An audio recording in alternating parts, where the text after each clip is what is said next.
दीपावली अगर इसे भारत का सबसे बड़ा त्योहार कहा जाए तो भी गलत नहीं होगा, क्योंकि देश के लगभग सभी हिस्सों में दिवाली का त्योहार मनाया जाता है।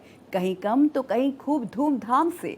दीपावली शब्द दीप और आवली से बना है। दीप का मतलब दीपक और आवली का मतलब श्रृंखला या पंक्ति से। दीपावली पर क्या करें और क्या ना करें, पूजा का शुभ मुहूर्त क्या है, इसका पौराणिक महत्व क्या है, आइए आचार्य जी से जानते हैं। आचार्य जी, लक्ष्मी पूजन की विधि क्या होती है और सबसे पहले जानना चाहेंगे इस बार लक्ष्मी पूजन का शुभ मुहूर्त क्या है। जी जी, आपको इन सभी विषयों की जानकारी देंगे आरती जी। सबसे पहले माँ भगवती लक्ष्मी का जो है ध्यान करते हैं, उनकी स्तुति करते हैं। इसके बाद आपको लक्ष्मी के पूजन की, मुहूर्त का आदि सभी चीज़ों की जानकारी बहुत अच्छे से देंगे। अरुण कमल संस्थां तत्र जः पुंजवर्णां कर कमल धृतेष्टां वीतयुग्माम्बुजा च मणिमुकुट विचित्रालंकृतः कल्पजालैः सकल भुवन माता संततं श्री श्रियै नमः। श्रीद श्री सश्रीनिवासः श्रीनिधि श्रीविभावनः श्रीधर श्रीकर श्रेया श्रीमान लोकत्रयश्रयः। जैसा कि लक्ष्मी जी का सबसे बड़ा त्यौहार दीपावली होता है, माँ लक्ष्मी का इसमें विशेष पूजन होता है, तो सबसे पहले आपके चैनल तक के माध्यम से संपूर्ण देशवासियों को और जो बाहर हमारे देश के रह रहे भारतीय हैं उन सभी को दीपावली की हार्दिक शुभकामनाएं। आप सभी निरोग, स्वस्थ और जीवन में धन धान्य से परिपूर्ण हैं, ऐसी मेरी कामना है आप सभी के लिए। तो आरती जी, आपने पूछा कि दीपावली का मुहूर्त क्या है जी। दीपावली का शुभ समय क्या है पूजन के लिए, उसके विषय में आपको जानकारी देते हैं। लेकिन सबसे पहले दीपावली का पूजन कैसे करें और पूजा के लिए क्या क्या सामग्री का होना जरूरी है, इस विषय में पहले जानकारी देते हैं। देखिए, सबसे पहले आप जो है पूजन की जो सामग्री है उस सामग्री को एकत्रित कर लें, जैसे कि रोली, मोली, अगरबत्ती, धूप, दीप, कपूर, तांबूल, नैवेद्य जो मीठा आपने बना रखा है। इसके बाद 11 दीपक आप घी के अलग रखिएगा और दीपक जो आपको प्रज्वलित करने हैं वो अलग रखिएगा, लेकिन 11 घी के दीपक अलग रखें। दीपावली के पूजन में 3 का विशेष पूजन होता है, गणेश, लक्ष्मी और कुबेर, और साथ में जो है माँ काली का भी पूजन होता है। लेकिन इससे पहले आपको जो है कलश की भी स्थापना करनी है, घट की स्थापना करनी है। स्थापना मतलब कलश का भी पूजन होगा, क्योंकि कलश में सभी देवी देवताओं का वास होता है। मान लीजिए कि आप जो है नवग्रह अलग से नहीं बना पाते हैं, षोडश मातृका अलग से नहीं बना पाते हैं, आप किसी भी तरह से चतुष्षष्टि योगिनी नहीं बना पाते हैं, कोई भी जो देवी देवता हैं किसी का भी आप अलग से नहीं, उनका मंडल या उनका आकृति या उनकी मूर्ति कुछ नहीं है, तो उस कलश में सभी देवी देवताओं का वास होता है। कहते हैं कलशस्य मुखे विष्णु कंठे रुद्र समासिता कुक्षौ तु सागरः सर्वे सप्तद्वीप वसुंधरा। तो कलश की आप स्थापना करेंगे। कलश की स्थापना के बाद आपने कलश के अंदर जो है स्थापना कैसे करेंगे, कलश के अंदर कुछ सामग्री है जो पहले से डाल देंगे। कलश में सबसे पहले बाकायदे स्वस्तिक बनाएंगे, गले में उनके मूली बांधेंगे कलश में। फिर उसके अंदर जो है दूर्वा है, सुपारी है, चावल है, एक चांदी का सिक्का है तो वो डाल दीजिए, नहीं तो नॉर्मल सिक्का डाल दीजिए। उसके अलावा उसमें जो है थोड़े पुष्प डाल दीजिए। तो आइए आचार्य जी से जान लेते हैं कि इस दीपावली पर लक्ष्मी पूजन का शुभ मुहूर्त क्या है। जी आरती जी, दीपावली में लक्ष्मी पूजन का जो शुभ मुहूर्त है वो गोधूली बेला संध्याकालीन का है, यानी स्थिर लग्न में माँ लक्ष्मी का पूजन किया जाता है, जो लमसम 7 से 9 के बीच रहता है। एग्जैक्ट टाइम यदि आप जानें तो 7:09 से लेके 9:10 या 9:08 या 9:12 तक का समय रहेगा। ये जो 2 घंटे का समय है ये बड़ा ही इम्पोर्टेंट समय होता है माँ लक्ष्मी के पूजन का। तो ये विशेष इम्पोर्टेंट टाइम है जिसको कहते हैं स्थिर लग्न में पूजन। तो उस टाइम पे वृषभ लग्न रहेगी, स्थिर लग्न रहेगी, और स्थिर लग्न में माँ लक्ष्मी का पूजन करने से स्थिर लक्ष्मी का वास होता है। कहने का तात्पर्य कि स्थिर लक्ष्मी की प्राप्ति होती, चूँकि लक्ष्मी बड़ी चंचला है, तो जिसमें कहते हैं कि चर, दुष्स्वभाव और स्थिर, तो ये स्थिर लग्न है। स्थिर लग्न में पूजन करने का माँ लक्ष्मी के जो है विशेष लाभ मिलता है, और सदैव माँ लक्ष्मी जो है धन धान्य की परिपूर्णता करती हैं और स्थिर रूप से माँ लक्ष्मी ठहरती हैं ये समय। तो आइए आचार्य जी से जान लेते हैं कि दीपावली पर कितने तरह की पूजा की जाती है, आप हमारे दर्शकों को बताइए। जी जी, देखिए दीपावली में पूजन जो किया जाता है तो पूजन दीपावली में 3 का विशेष होता है, माँ लक्ष्मी का, कुबेर का, गजानन गणेश का। यानी सबसे पहले जो पूजन प्रारंभ करेंगे गजानन गणेश, माँ लक्ष्मी और कुबेर। तो यहाँ गणेश जी से प्रारंभ करेंगे और साथ में कलश को जो है जरूर रखते हैं। जैसा कि कलश में सभी देवी देवताओं का वास होता है, यानी आपने नवग्रह मंडल नहीं बना रखा, आपने जो है षोडश मातृका नहीं बना रखी, आपने चतुष्षष्टि योगिनी की स्थापना नहीं की है, आपने किसी प्रकार का यदि कुछ नहीं कर रखा है स्थापना यानी किसी भी देवता का, तो कलश में सभी देवताओं का जो है वास हो जाता है। करना क्या है, कलश में सर्वोपरि आपको जो है स्वस्तिक बनाना है, कलश के गले में एक कलावा जो है आपको बांधना है, साथ में जो है कलश के अंदर जो है जो जल है उसके अंदर गंगा जल डालना है, आपको कलश के अंदर जो है थोड़ा सा दूर्वा, थोड़ा कुश डालना है। एक चांदी का सिक्का हो तो ठीक है, नहीं है तो आप जो है नॉर्मल सिक्का डाल सकते हैं। सर्वौषधि, पंचरत्नी और उसके साथ साथ जो है आपको थोड़े एक सुपारी और अक्षत डाल करके उसको जो है पंच पल्लों से या आम के पल्लों से ढक देना है। उसके ऊपर आपको दिया रखना है और दिए के ऊपर नारियल रख देना है लाल कपड़े में लपेट करके। नारियल जो आप रखें तो नारियल का जो फेस हो वो आपकी तरफ हो। कहने का तात्पर्य कि जो आप प्रार्थना करेंगे वह नारियल आपकी जो है प्रार्थना सुनेंगे, उसको परिपूर्ण करेंगे। इस तरह से आपने कलश को स्थापना कर लिया। अब एक जो है गुल्लक भी आपको रखना है। तराजू का भी पूजन होता है, पहले तराजू हुआ करते थे, अब तो इलेक्ट्रिकल कांटा हो गए हैं। साथ में आप कलम और जो है वो रख लीजिए, कॉपी रख लीजिए, पहले दवात हुआ करती थी। और उसी के साथ में आपको जो है दीप को भी रख लेना है, दीप को जो है प्रज्वलित कर लेना है। लेकिन ये सब चीज़ों के साथ साथ आपको एक चीज़ का ध्यान देना है कि इन सब सारी चीज़ों में पहले सामग्री को, आपको जो पूजन की सामग्री इसको तैयार कर लेना है। जैसे रोली, मूली, अगरबत्ती, धूप, दीप, कपूर, नैवेद्य, फल, फूल, मीठा आदि आदि चीज़ें सभी आपको पहले पूजन की सामग्री को तैयार कर लेना है। जी। तैयार करने के बाद फिर आपको एक गुल्लक में जो आप अपने रखोगे उसके लिए भी आपको तैयार करना है। जैसे कि बटुआ जिसको कहते हैं, बटुआ उस गुल्लक में यदि आप अपने रखते हो या आप अपने दुकान में यानी जहाँ आपका व्यापार है वहाँ रखते हो पूजा के स्थल पे, तो वो विशेष आपके लक्ष्मी की वृद्धि करता है, बरकरार करता है। तो वो बटुआ में क्या है, बटुआ में आपको 4-5 चीज़ें रखनी है। जैसे कौड़ी, गोमती चक्र, बेलगिरी का थोड़ा सा बूरा टाइप का आप कर लें, कमल गट्टे, धनिया और हल्दी की गांठ, और साथ में सिक्का यदि आप जो है एक रख सकें तो सिक्का रख लें, या सिक्का की जगह आप पैसे रखना चाहें तो पैसे भी थोड़े से रख सकते हैं। तो आचार्य जी आपने बहुत अच्छी तरह से बताया कि जो सामग्री क्या होनी चाहिए दीपावली की पूजा के लिए। अब हमारे दर्शकों को ये बताइए कि दीपावली पूजन की विधि क्या है और ऐसे कौन से खास उपाय हैं जिनसे घर पर माँ लक्ष्मी का आगमन हो। जी जी, तो जैसे आपने ये आरती जी जैसे ने इन सब सारी सामग्री को इकट्ठा करके तैयारी कर ली। अब तैयारी करने के बाद जो है आपको पूजन प्रारंभ करना है। तो सबसे पहले आपको मैंने बताया कि आप जो है अष्टदल बना करके माँ लक्ष्मी की तस्वीर रख दें, या यंत्र है तो यंत्र रख दें, और साथ में जो है सुपारी के यदि आप गणेश रखना चाहते हैं तो ठीक है। आपके पास यदि चांदी की तस्वीर में गणेश हैं तो चांदी की तस्वीर में गणेश रख लीजिए। कुबेर आप जो है कुबेर जी की वहाँ पे सुपारी पे स्थापना कर दीजिए।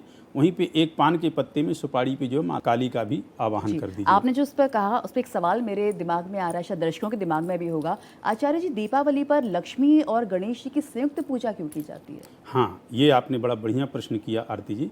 पूरे साल भर में आप ये ध्यान रखेंगे कि गणेश का पूजन जो होता है माँ गौरी के साथ में होता है, लेकिन यही एक ऐसा दिन होता है लक्ष्मी जी का दिन विशेष, खास करके दीपावली, जो कि गणेश का पूजन या जो है लक्ष्मी का पूजन गणेश के बगैर नहीं होता। क्योंकि क्योंकि संयुक्त रूप से इसलिए पूजन किया जाता है क्योंकि लक्ष्मी जी ने गणेश जी को अपना मानस पुत्र माना है, इसलिए ऐसा होता है। और बगैर जो है गणेश के लक्ष्मी जी की पूजा परिपूर्ण नहीं होती है।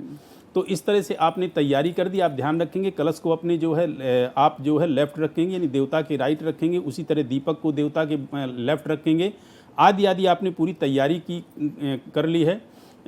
आप धान्य या कोई भी अक्षत वगैरह डाल के उसके ऊपर आपने कलश रख दिया है। अष्टदल बना करके माँ लक्ष्मी की तस्वीर या यंत्र आदि जो कुछ है आपने रख दिया है। इसके बाद आपकी पूरी सामग्री हो गई है। सामग्री को बाकायदे आप जो है दूध, दही, घी, शहद ये आप अलग कर लें। इसके बाद इन सभी का मिश्रित पंचामृत बना लें। जो जल का पात्र उसमें गंगा जल डाल लीजिए। आप 11 दीप अपने अलग रख लीजिए। जो घी के होंगे उनके विषय में अभी मैं आपको बताऊंगा क्या करना है। आप इस तरह से अपनी तराजू की जगह इलेक्ट्रिकल जो आजकल कांटा है उसका आपने उसको रख लिया है। बटुआ भी आपने एक तैयार कर लिया है। कलम दवात आपने रख ली है। अब सारी सामग्री आपके पास हो गई है। अब आप यहाँ से जो है पूजन करेंगे। तो एक तंत्रेणा पूजन आप करते जाएंगे। सबसे पहले आप अपना शुद्धिकरण करेंगे। शुद्धिकरण करने के बाद जो है आप सबसे पहले ध्यान करेंगे सभी का। और इसमें आपको मैं बार बार नहीं बताऊंगा किस किस का आपको ध्यान करना है। गणेश जी का ध्यान करना है, कुबेर जी का ध्यान करना है और सभी देवताओं का, यानी यहाँ तक कि भगवान विष्णु, भगवान शिव, भगवान गणेश, माँ भगवती और इसके साथ साथ जो है सूर्य आदि नवग्रहों का, षोडश मातृका आदि का सभी का ध्यान करना है। और सभी का ध्यान करके आपको अक्षत जो है चढ़ा देना है गणेश जी के सामने।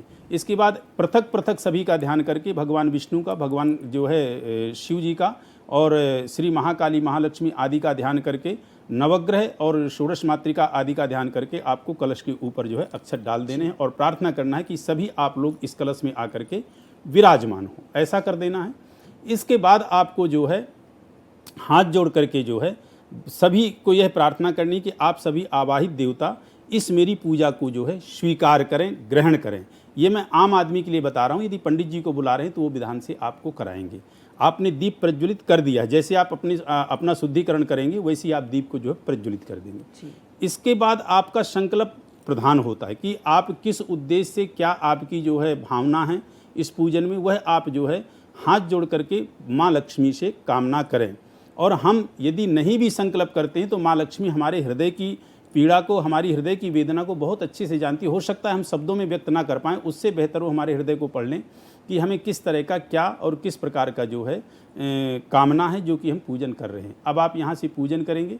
सबसे पहले आप जो है उनका ध्यान आदि करके और अब जो है शुद्धिकरण करके उनकी आप जो है प्राण प्रतिष्ठा करेंगे। प्राण प्रतिष्ठा करने के बाद प्राण प्रतिष्ठा का बाकायदे मंत्र है जिसको आप बोलेंगे, हरे ओम मा मानो ज्योतिर्जुखता मा जस्य बृहस्पतिर्जन्नमीमन्तानो तुवरिष्ठं जन्नगुंसमीमं दधातु विश्वे देवास इहमादयन्तामों प्रतिष्ठा अस्यै प्राणा प्रतिष्ठन्तु अस्यै प्राणा रक्षन्तु च। तो इस तरह से आपने प्राण प्रतिष्ठा, सुप्रतिष्ठा, वरदो भवताम, आपको सभी का ध्यान करना है। लक्ष्मी, गणेश, कुबेर आदि कलश में जिन जिन का आवाहन किया है आपने, भगवान विष्णु, भगवान शिव, सूर्य आदि नवग्रह, षोडश मातृका आदि का जो है आपको ध्यान करना है। और ऐसा छोड़ देना कि सभी आप आवाहित देवता प्राण प्रतिष्ठित होकर यहाँ विराजमान हों और इस मेरी पूजा को स्वीकार करें। अब आपको जो है पूजा शुरू कर देना है। तो सबसे पहले आपको जो है पाद्योपाद्यम हस्त्योवर्घ्यम मुखे आचमनियम सर्वंगे स्नानियंते समर्पयामि, 4 बार आपको जल छोड़ देना है। और जल का क्रम रखेंगे। सबसे पहले आप छोड़ेंगे गजानन गणेश में, इसके बाद आप कलश में, फिर कुबेर में और फिर लास्ट में जो है माता लक्ष्मी जी को छोड़ना है। ये ध्यान फिर दिला दूं, आपने दीप प्रज्वलित कर दिया है और दीप की आपने प्रार्थना पहले कर लेनी है। और क्या बोलना है, दीपज् ज्योति परब्रह्मा दीपज् ज्योतिर्जनार्दना दीपो हरतु मे पापम प्रातः दीपो सायं दीपो नमोस्ते भो देव देव दीपस्त्वं कर्म साक्षीर हविर्भवा। क्या कर्म साक्षीर, दीप कर्म का साक्षी है। और आप यहीं पे यदि घंटा और शंख आदि की भी ध्वनि करना चाहें तो घंटा और शंख आदि की भी ध्वनि कर सकते हैं। जब आप दीप को प्रज्वलित करते हैं उससे पूर्व या उसके बाद में दोनों में चल सकता है। इसके बाद आप सबसे पहले आपने 4 बार जल डाल दिया। फिर आप जो है तो अब दुग्ध से स्नान कराएंगे। और क्रम मैं एक बार ही बता रहा हूँ, बार बार नहीं बताऊंगा। क्रम सबसे पहले गजानन गणेश में करना है, इसके बाद कलश में करना है, फिर कुबेर आदि में करना है, लास्ट में माँ लक्ष्मी के ऊपर आपको डालना है। फिर आपने जो है दुग्ध चढ़ाया, दूध के बाद जल, जल के बाद जो है तो फिर दही के बाद फिर आप जो है जल, क्योंकि कोई भी स्नान करा रहे हो उसके बाद शुद्ध स्नान होता है जल से। दही के बाद आप जो है घी से स्नान कराएं, घी के बाद आप फिर जल से स्नान कराएं, फिर आप शहद से स्नान कराएं, फिर जल से स्नान कराएं, फिर आप शर्करा से स्नान कराएं, फिर आप जल से स्नान कराएं। अब इसके बाद जो है आप चाहें तो माँ लक्ष्मी को अभिषेक का समय आ गया। इन सब का स्नान कराने के बाद पंचामृत से स्नान कराएंगे। पंचामृत से स्नान कराने के बाद अब चाहें तो स्पेशल यदि आपके पास कोई धातु में तस्वीर है तो माँ लक्ष्मी जी का अभिषेक कर दें। यदि पार्थिव है, कहने का तात्पर्य मिट्टी की भी कोई मूर्ति है, तो उसका भी अभिषेक कर सकते हैं। इतनी जल्दी वो कोई तस्वीर आपकी पानी में नहीं गलेगी, ना कुछ ऐसा होगा।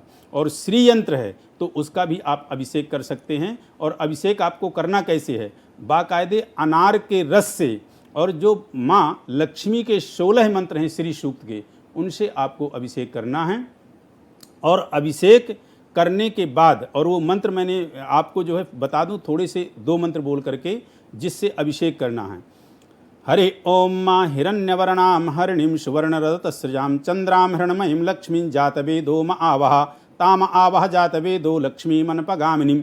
इस तरह से 16 मंत्रों के द्वारा माँ लक्ष्मी का अभिषेक कर देना है। अभिषेक करने के बाद फिर क्रम वही आ जाएगा यहाँ पे। और यदि आपके पास पर्याप्त टाइम है तो आप पहले गजानन गणेश का दूध से अभिषेक कर दीजिए गणपति अथर्व शीर्ष के द्वारा, और फिर माँ लक्ष्मी का आप जो है अनार के रस से कर सकते हैं जी। अभिषेक कर दिया, अब आप शुद्ध जल से स्नान कराएं और यहीं पे गंधोदक स्नान करा सकते हैं, यानी अष्टगंध से स्नान करा सकते हैं माँ लक्ष्मी का। अब इसके बाद माँ लक्ष्मी को बाकायदे आप वस्त्र पहनाइए। वस्त्र में धोती आदि है तो वो पहना दीजिए, नहीं तो आप जो है कलावा यानी मोली से आप उनका वस्त्र पहना सकते हैं। क्रम वही रहेगा, पहले गजानन गणेश, फिर कलश, फिर आपको कुबेर आदि और लास्ट में माँ लक्ष्मी को करना है। और इसमें सभी का पूजन होता जा रहा है और इसमें आपके कांटे का भी पूजन सभी का होता जा रहा है। अब आपने ये कर दिया, इसी जब स्नान आदि सब कुछ आपने कर दिया तो यहीं पर आपको जो है, जो मैंने आपको बटुआ बताया है, अभी आरती जी बताया था ना बटुआ, तो बटुआ आपको क्या है, आपको अपने गुल्लक पे रखना। तो उसमें डालना क्या क्या है, उसमें आपको जो है हल्दी डालनी है, सुपारी डालनी है, और उसमें आपको कमलगट्टे डालना है। उसमें आपको जो है बेलगिरी की जो बूरा टाइप का हो जाए तो वो डाल दिए, नहीं छोटा सा बेलगिरी का टुकड़ा डाल सकते हैं।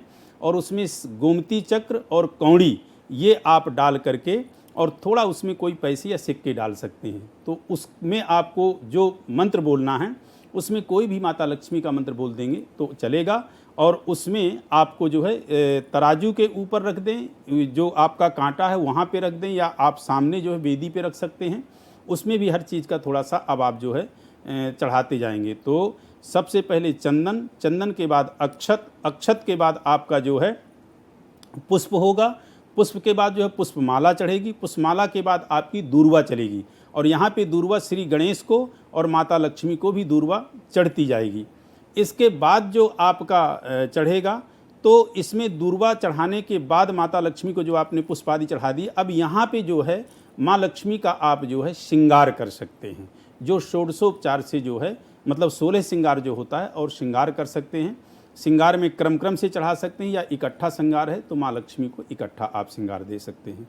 श्रृंगार के बाद आपने जो है धूप, धूप के बाद आपने दीप, दीप जैसे आप दिखाएंगे हाथ धुलेंगे, दीप, दीप के बाद आपका जो भी नैवेद्य तैयार है, सबसे पहले आप जो है मीठा यदि आपने घर में अपने बना रखा तो वो अर्पित कर दीजिए, और यदि आपने मार्केट से कोई मीठा मंगा रखा तो वो अर्पित कर सकते हैं। यहीं पे आपको एक चीज़ का और ध्यान देना है कि जैसे आप दीप दिखाएंगे तो दीप से पूर्व जो 11 दीप मैंने बताए हैं वो 11 दीप आप प्रज्वलित करेंगे। तो आचार्य जी, अभी आपने जो 11 दीपों की बात की, इनका क्या खास महत्व होता है दीपावली के पूजन में? जी जी, बड़ा बढ़िया प्रश्न किया आरती जी आपने इसमें बीच में। और यह जो 11 दीप है ना, यह 11 दीप अपने आप में एक तो विषम संख्या में है, बड़े विशिष्ट हैं। और किन किन के लिए है, कहाँ कहाँ किस किस जगह। 5 दीप तो जो मेन हैं, जो अपने पंचायतन देवता होते हैं, भगवान गजानन गणेश, भगवान शिव, भगवान विष्णु, भगवती दुर्गा और सूर्यादि नवग्रह। तो ये 5 दीप जो उनके लिए दीपदान हो जाते हैं। और जो 5 अपने खास जगह हैं, जैसे अपनी जो है मंदिर है, किचन है, अपना ड्राइंग रूम है, ये जो है 5 जो मेन जगह हैं वहाँ ये जो है रखे जाते हैं। और एक दीप उसमें जो अखंड है वो आपका जो पहले से प्रज्वलित जल हो चुका है वो अखंड दीप है। उसको जो है आपने पूरी रात्रि वह जो है प्रज्वलित रहे, उसमें किसी तरह की कोई खंडित ना हो, इस चीज़ का जो है ध्यान देना। तो 11 दीप ये हुए। इसके बाद आपने 11 दीप जब वो प्रज्वलित कर दिए, यहाँ पे अब भगवती माँ लक्ष्मी को भोग लगाते हैं। भोग में जो है नैवेद्य मीठा यदि घर में बना रखा तो ठीक है, नहीं बना रखा तो मार्केट से जो भी आप लाए हैं वो है। नैवेद्य चढ़ाने के बाद आप आचमन करते हैं। और आरती जी क्रम वही है, पहले गजानन गणेश को है, इसके बाद जो है कलश को है, कलश में सभी देवी देवताओं का आवाहन है, फिर आपके जो है कुबेर आदि को है, माँ लक्ष्मी को लास्ट में है। फिर फल चढ़ाते हैं, फल चढ़ाने के बाद जो है आचमन फिर कराते हैं। आपने नैवेद्य चढ़ाया, नैवेद्य के बाद आचमन कराया, आचमन के बाद आपने फिर फल चढ़ाए, फल के बाद फिर आपने जो है आचमन कराया, उनको प्रसाद चढ़ाया। इसके अलावा आचार्य जी ये बताइए कि दीपावली के पूजन में देवी लक्ष्मी को प्रसाद जो चढ़ाया जाता है उसका क्या महत्व है? अरे बहुत, प्रसाद तो देखिए ऐसा है आरती जी की प्रसाद जो है पूजा का एक कहा जाए तो सर्वोपरि विशिष्ट जो है द्रव्य है, या सर्वोपरि विशिष्ट उनको प्रसन्न करने का एक जो है माध्यम है। प्रसादो देव प्रसन्ना नाम, प्रसाद से देव प्रसन्न होते हैं। और प्रसादो सर्व दुखा नाम, प्रसाद चढ़ाने के बाद जो है जब प्रसन्न होते हैं देव तो हमारे दुखों का हरण करते हैं। तो माँ लक्ष्मी को प्रसाद चढ़ाते हैं। प्रसाद चढ़ाने के बाद जो है आप आचमन कराते हैं। आचमन के बाद जो है फल चढ़ाते हैं। फल के बाद फिर आचमन कराते हैं। इसके बाद मुखवासार्थे सफलतांबूल पुंगी फलम, फिर जो है मुख की शुद्धि के लिए लौंग, इलायची, सुपारी से मिश्रित जो है जो पान का पत्ता होता है वह अर्पित किया जाता है। क्रम वही रहेगा, पहले गणेश जी को, कलश को, फिर जो है कुबेर को, और लास्ट में जो है माता लक्ष्मी जी को। इस तरह से अर्पित कर दिया। यहीं पे जो है अब आपने जो पूजन करना है साथ में माँ लक्ष्मी के जो है अंग का भी पूजन करना है। और आइए अब आचार्य जी से जान लेते हैं कि दीपावली के शुभ मौके पर माँ लक्ष्मी की और किस तरह से विशेष पूजा की जाती है। जी आरती जी, ये तो मैं बता गया कि पूजन इस तरह से, इस प्रकार से किया जाता है। लेकिन इसी के जो है बीच में जब हम प्रसाद चढ़ाते हैं उससे पूर्व ही उनका अंग पूजन करते हैं, और इसके साथ साथ अष्टलक्ष्मी पूजन करते हैं, अष्ट सिद्धि पूजन करते हैं। तो इसमें पुष्पों के द्वारा उनकी जो है जो अष्टलक्ष्मी कही गई हैं, और उसके साथ साथ जो अष्ट सिद्धि कही गई हैं, जो अंग पूजन कहा गया है, वह जो है एक तरह से जो है उसका अर्चन करते हैं, पुष्पों के द्वारा उनका पूजन करते हैं। तो ये विशेष जो है करना होता है। आपने जब दक्षिणा कुछ चढ़ा दी, यानी पुंगी फल अर्पित करने के बाद दक्षिणा चढ़ा दी। दक्षिणा चढ़ाने के बाद अब यहाँ पे आप अखंड श्रीफल, श्रीफल मतलब नारियल, जिसको कहते हैं कि यदि कोई हमारी सामग्री छूट गई है, कुछ नहीं चढ़ा पाए हैं, तो आप वहाँ पे नारियल चढ़ा देंगे तो उसको पूर्ण फल कहा गया। कहते भी है कि पूर्णमदः पूर्णमिदं पूर्णात् पूर्णमुदच्यते पूर्णस्य पूर्णमादाय पूर्णमेवा वशिष्यते। जो अपूर्ण को पूर्ण कर दे उसी को जो है पूर्ण फल कहते हैं। तो नारियल हमारा पूर्ण फल होता है। ध्यान देंगे जब आप चढ़ाएंगे तो नारियल का मुख देवता की तरफ होगा, लेकिन जैसे आप जो है रखेंगे तो नारियल का मुख आपकी तरफ होगा। तो उसको आप चढ़ा दे, रख दीजिए। अब यहाँ पे आप जो है माँ लक्ष्मी का प्रार्थना करते हैं। और आइए अब जान लेते हैं कि दीपावली पर माँ लक्ष्मी की किन किन मंत्रों से पूजा करनी चाहिए, उनकी स्तुति करनी चाहिए, जिससे कि आपके घर में और ज़्यादा सुख समृद्धि आए। बिल्कुल आरती जी, बड़ा सुंदर प्रश्न पूछा आपने। देखिए, सबसे पहले तो कहते हैं कि यज्ञानाम जप यज्ञोस्मि, सर्वोपरि जो पूजा होती है उसमें जाप सबसे प्रधान होता है। तो माँ लक्ष्मी के मंत्र का जाप यदि कोई करता है इस पूजन करने के बाद, या नहीं भी पूजन कर पाता है, मंत्र का जाप करता है, तो भी उसको विशेष जो है माँ लक्ष्मी की कृपा प्राप्त होती है। तो मैं पहले सिंपल मंत्र बताता हूँ, फिर थोड़ा सा जो है टप मंत्र बताता हूँ, कठिन, कि जिसके जाप करने से विशेष फल की प्राप्ति होगी। माँ लक्ष्मी का सिंपल मंत्र है ओम श्री महालक्ष्म्यै नमः। ओम श्री महालक्ष्म्यै नमः। इस मंत्र का आप जाप कर सकते हैं। इससे जो टप मंत्र है, या जिसको कहें परिपूर्ण मंत्र है माँ लक्ष्मी का, जिसके जाप करने से बड़ी परम कृपा, या कहें कि प्रचुर मात्रा में कृपा, या कहें कि आपके जीवन में निश्चित रूप से माँ लक्ष्मी की कृपा प्राप्त होगी, तो वह मंत्र ये है। आप सुनेंगे और इसको जाप करेंगे तो निश्चित रूप से आपको जो है लाभ मिलेगा। ध्यान रखिएगा, जो पूजा और पाठ होती है इसमें बड़ी शक्ति होती है। पूजा और प्रार्थना दिखती नहीं है, लेकिन इसमें अमोघ ताकत होती है। क्यों? क्योंकि इसमें ईश्वरी कृपा बड़ी विशिष्ट छुपी होती है। तो मंत्र क्या है, आपको पूरी श्रद्धा और निष्ठा के साथ करना है। ओम श्रीं ह्रीं श्रीं कमले कमलालये प्रसीद प्रसीद श्रीं ह्रीं श्रीं ओम श्री महालक्ष्म्यै नमः। ये तो हुआ आपका पूर्ण मंत्र, जिसको कहते हैं कि दिवाली का यह पूर्ण मंत्र है, इसका जाप करेंगे तो विशेष लाभ होगा। अब आरती जी, आपने कहा है कि कौन सी स्तुति, कौन से पाठ, कौन सी प्रार्थना। तो देखिए, आप भी ये जानती हैं कि माँ लक्ष्मी का जो विशेष पाठ कहा गया है वो पाठ कहा गया है श्री सूक्त का। और श्री सूक्त में 16 मंत्र होते हैं। उन 16 मंत्र का यदि व्यक्ति पाठ कर ले पूरी रात्रि में 16 बार, तो फिर क्या पूछना है। नहीं तो 11 बार, नहीं तो 5 बार, नहीं तो 3 बार, और नहीं तो 1 बार तो कर ही ले। और जो लोग व्यक्ति मान लीजिए नहीं पाठ कर पाते हैं, तो वो ऑन पोजीशन अब ऐसी चल चुकी है नेट की कि कोई भी चीज़ ऐसी नहीं जो नेट में नहीं है, तो नेट से वो सुन लें। वो मंत्र क्या है, आपको 2-4 मंत्र बोल करके मैं सुना देता हूँ। माँ लक्ष्मी की ये जो मंत्र बोल रहा हूँ ये वेदोक्त मंत्र हैं और बहुत ही पावरफुल मंत्र हैं। इन मंत्रों को यदि कोई सुनता भी है तो भी उसको माँ लक्ष्मी की परम कृपा की प्राप्ति होती है। मंत्र ये हैं, हाथ जोड़ करके आप बाकायदे बैठ जाएंगे और यदि नहीं आता है आपको तो आप नेट से डाउनलोड करने या नेट से निकाल के इन मंत्रों को मन में सुनें और माँ लक्ष्मी के छोटे मंत्र का जो है मन में आप जाप करते जाएं। मंत्र ऐसे हैं, हरे ओम माँ हिरण्यवर्णां हरिणीं सुवर्णरजतस्रजां चंद्रां हिरण्मयीं लक्ष्मीं जातवेदो म आवह ताम आवह जातवेदो लक्ष्मीमनपगामिनीं यस्यां हिरण्यां विन्देयं गामश्वं पुरुषानहम् अश्वपूर्वां रथमध्यां हस्तिनादप्रमोदिनीं श्रियं देवीमुपह्वये श्रीर्मा देवी जुषतां कांशोस्मितां हिरण्यप्राकारा मार्द्रां ज्वलंतीं तृप्तां तर्पयन्तीं। तो कहने का तात्पर्य कि ऐसे ही 16 मंत्र का यदि आप पाठ कर लेते हैं तो निश्चित रूप से माँ लक्ष्मी की परम कृपा प्राप्त होगी। और आइए अब आचार्य जी से जान लेते हैं कि दीपावली पर इस पूजा के क्या खास लाभ होते हैं। जो भक्त ये पूजा करते हैं उनके ऊपर माँ लक्ष्मी की कृपा कैसे बरसती है? जी आरती जी, आपने बड़ा बढ़िया प्रश्न किया। माँ लक्ष्मी का पूजन अमावस्या यानी दीपावली की रात्रि में जो व्यक्ति करता है, जिस भावना से, जिस भी जो है मनोकामना से करता है, माँ लक्ष्मी निश्चित रूप से उसके जीवन में वह मनोकामना परिपूर्ण रूप से जो है प्रदान करती हैं। उसके हर मनोकामना को माँ लक्ष्मी सफल करती हैं। और ऐसा नहीं है कि माँ लक्ष्मी का स्थिर लग्न में आप पूजन करें तभी लाभ होगा।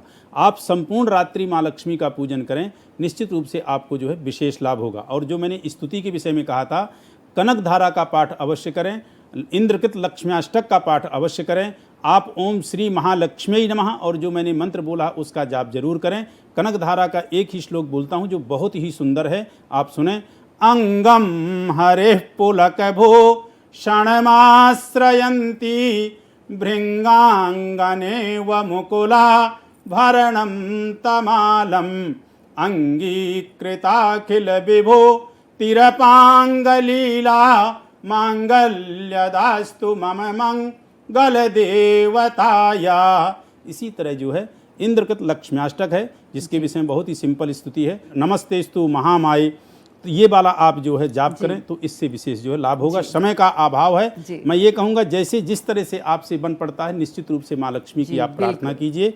माँ लक्ष्मी आपके जीवन में हर तरह का धन धान और समृद्धि प्रदान करें, यही मेरी कामना है। बहुत बहुत शुक्रिया आचार्य जी इस पूरी बात में हमारे साथ जुड़ने के लिए। बहुत बहुत धन्यवाद तो आपका। आज के इस विशेष कार्यक्रम में हमने दीपावली पर्व के बारे में जाना। दीपावली का मूल भाव अंधकार दूर भगाना है, जीवन को सुख और समृद्धि की रोशनी से जगमग करना है। ये त्योहार सिर्फ बाहरी दीप जलाने का ही नहीं, अंतरात्मा का दीपक जलाकर अंदर के द्वेष, ईर्ष्या, निगेटिविटी नामक अंधकार को दूर भगाने का संकेत देता है। अंधकार पर प्रकाश की, अज्ञानता पर ज्ञान की और असत्य पर सत्य की, निराशा पर आशा की, बुराई पर अच्छाई की जीत का संदेश देता है। इन्हीं शुभकामनाओं के साथ मैं आरती आपसे विदा लेती हूँ। दीपों का ये पर्व आपके जीवन में उजाला, समृद्धि और दिव्यता लेकर आए। नमस्कार।